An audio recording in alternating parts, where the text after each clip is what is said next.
मैत्रीण शुभांगी टाकळीकर. नमस्कार. आणि तुम्हाला ही आता एकदम स्वादिष्ट अशी एक रुचकर तोंडी लावायला मीठ बुरखा नावाची एक मीठ बुरखा. रेसिपी दाखवणार आहे. बघा आणि नक्की करून पहा. तर आता आपण सर्वप्रथम तिळाचा मीठ बुरका बघणार आहोत. तिळापासून बनवलेला. चला तर बघूया. आता अर्धी वाटी तीळ आपण भाजायला घ्यायचे.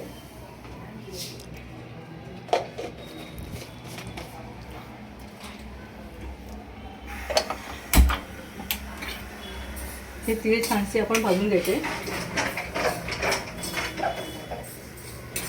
अगदी फार नाही, पण थोडेसे गरम करून घ्यायचे तीळ. आला आवाज तिचा कडकड कडकड.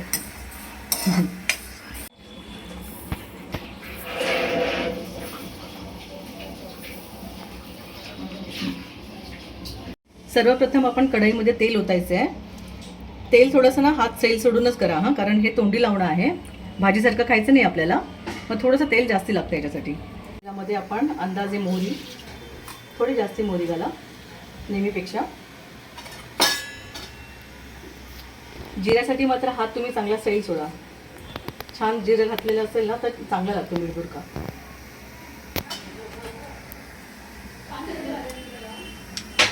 हे चांगलं तडतडू द्या जिरं आणि मोहरी.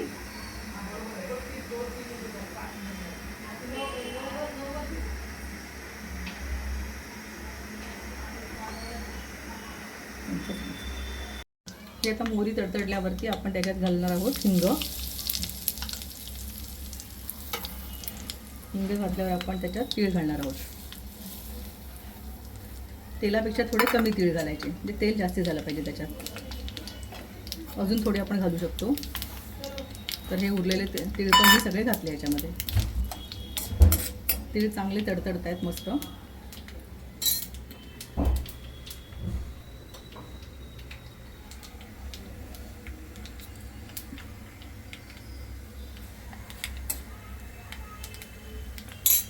तीळ तडतडले चांगले की गॅस बंद करायचा. गॅस बंद करून त्याच्यामध्ये हळद, हे लाल तिखटच आहे ना याचं, हे नक्की लाल तिखट थोडं जास्त घाला, म्हणजे आपण भाजीला घालतो त्याच्यापेक्षा जास्ती. मी 2 चमचे घातल्या, 2-2.5 चमचे. आणि मीठ कुठे यायचं, मीठ पण थोडं जास्त घालायचं आहे भाजीपेक्षा, कारण हा तोंडी लावण्याचा प्रकार आहे. आणि लाल तिखट जास्त असल्यामुळे मीठ तेवढं लागणारच आहे आपल्याला. कुठलाही मसाला नाही घालायचा, फक्त लाल तिखट, प्लेन लाल तिखट. आणि हा मीठ बुरका आपला रेडी आहे. जेवणासोबत अगदी थोडासा तोंडी लावण्यापुरता घ्यायचा. हा झाला तिळाचा मीठ बुरका. खूप खमंग होतो आणि खूप छान होतो. आणि हा बरेच दिवस टिकतो, कारण ज्यात तेल भरपूर आहे. खराब होण्यासारखं याच्यात काहीच नाही आहे. अगदी 8-10 दिवस 15 दिवसही तो छान टिकतो आणि सगळ्यांना खूप आवडतो. पण शेंगदाण्याचा मीठ बुरका बघणार आहोत, दाण्याच्या कुटाचा. तर हे शेंगदाणे छान भाजून घेतलेत. आता हे गार झालं की याचा आपण दाण्याचं कूट करून घ्यायचं आहे. थोडंसं जाडसर करून घ्यायचं आहे. अगदी पावडर नाही करायची त्याची, थोडं जाड. परत एकदा बघ. आता हे भाजलेले शेंगदाणे आपण थंड करायला ठेवूया. हां, मिक्सर काढला.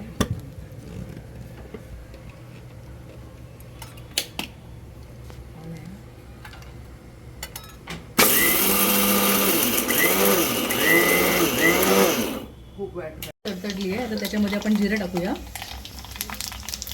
मगाशी म्हटल्याप्रमाणे थोडं हात सैल सोडूनच जिरं टाकायचं आहे.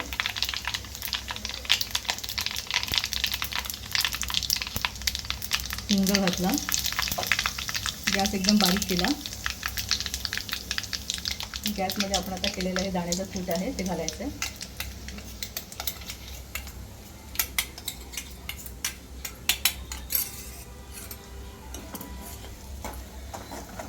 चांगलं खरपूस मस्तपैकी भाजून घ्यायचं तेलामध्ये. गॅस बारीकच ठेवायचा आहे. हे तेलात छान मिक्स झालं की थोडी हळद त्याच्यात घालून घ्यायची.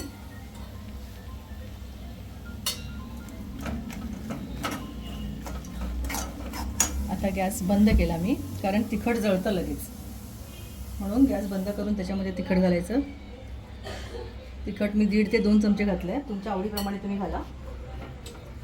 त्यानंतर थोडासा तिखट लागायला पाहिजे, नाही तर मजा येणार नाही.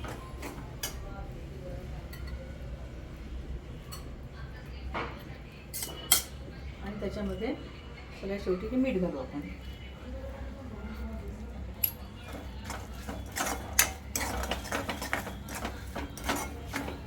खरपूस आणि खमंग आणि कुरकुरीत असा हा आपल्याला दाण्याचा मीठ बुरका रेडी आहे. सगळ्यांना खूप आवडेल, एकदा करून बघा नक्की. चांगलं तापलं आहे तर आपण ह्याच्यामध्ये मोहरी घालू.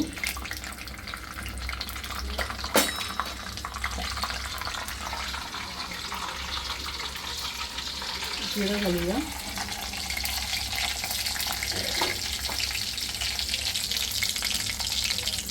हिंग. आणि हे पोहे आहेत आपले नॉर्मल पोहे, जे आपण फोडणीचे पोहे करतो ते थोडे चाळून घेतले आणि हे पोहे आपण गॅस बारीक करून यात घालायचे आहेत.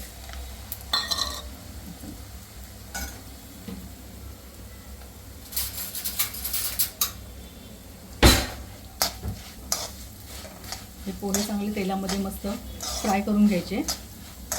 थोडे फुलतात ते छानपैकी.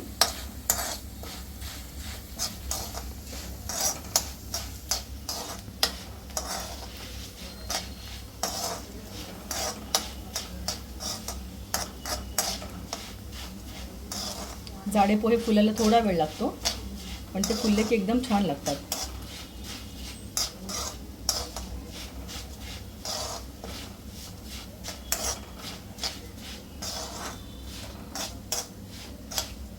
पोहे चांगले फुललेले आहेत, त्यात आपण हळद घालू थोडी.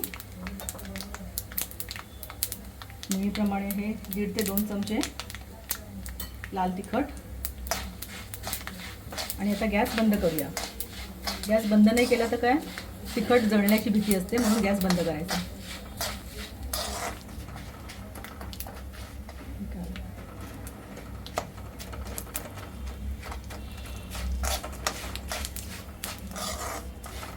आणि हे चांगले मिक्स करून घ्यायचे.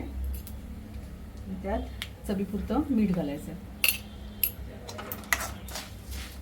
इतका क्रंची आणि क्रिस्पी लागतो ना की जेवणाची लज्जत अगदी छान वाढते याच्याने. हा मुलांना पण खूप आवडतं. जर मुलांना द्यायचं तर तुम्ही थोडं तिखट कमी घाला याच्यामध्ये, पण खूप आवडीने खातात मुलं, ज्येष्ठ नागरिक, सगळे सगळे सगळे. 1 मिनिट मध्ये काढते.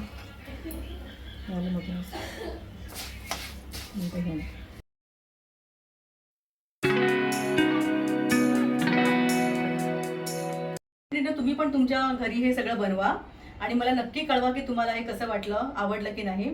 आणि ज्योतीच्या चॅनलला लाईक, शेअर आणि सबस्क्राईब सगळं करा.